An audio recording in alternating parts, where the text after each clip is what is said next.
demonstrate how to make our vanilla donuts and chocolate icing. It's a great recipe for kids and actually tastes like donuts. For this recipe, we'll need heavy cream,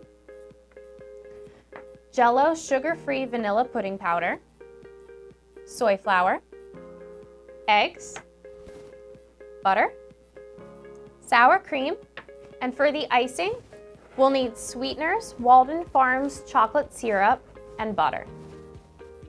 The first thing for this recipe is we preheat the oven to 350 degrees. The first thing we do for the donut recipe is we mix the heavy cream, and remember to use 40% milk fat for the heavy cream. If you choose to do a meal plan that doesn't include heavy cream, that's perfectly fine. You can omit it. The only thing that it does do, it helps with the texture of the donut. It makes it creamier and fluffier while baking. Then we will add in the sugar-free vanilla pudding powder.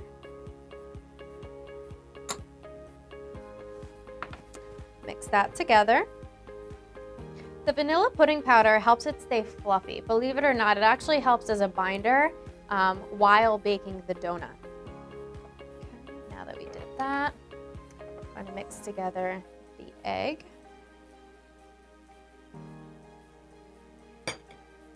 I wouldn't recommend substituting for liquid egg whites. You can, however, it would just be a lot lighter than this donut with the whole eggs.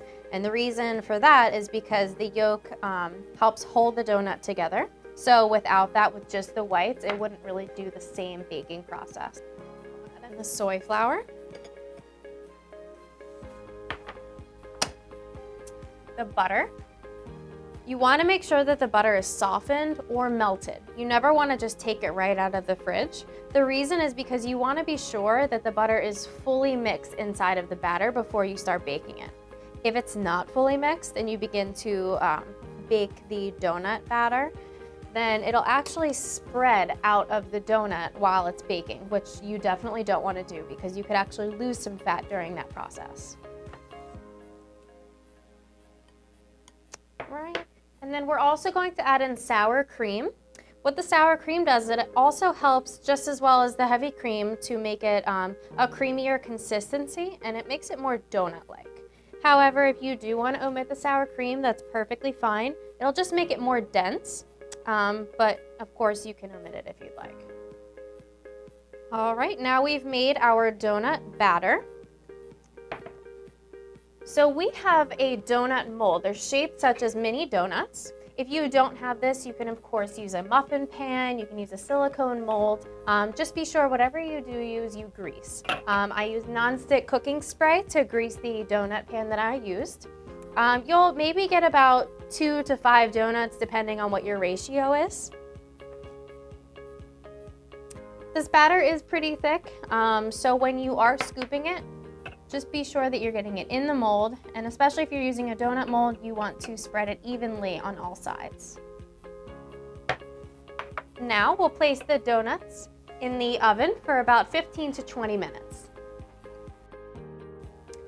For the chocolate icing, we'll mix together either softened butter or melted butter.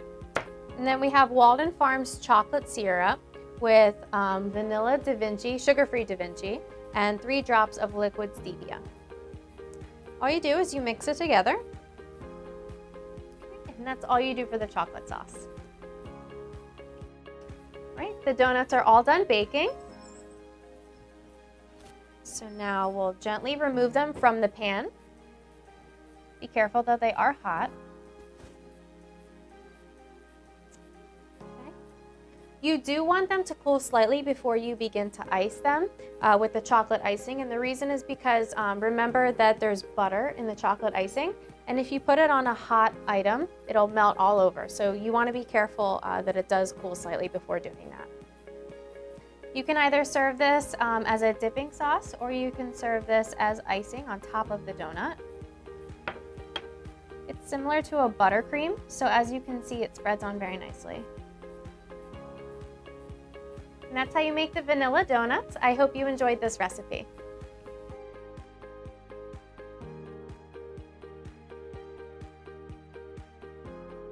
Vanilla donuts with chocolate icing is a favorite of many of our keto kids. To make chocolate donuts, one can substitute chocolate pudding powder for the vanilla pudding powder in the batter. Incorporating butter with the Walden Farms syrup in the icing is a great way to use extra dietary fat in this recipe.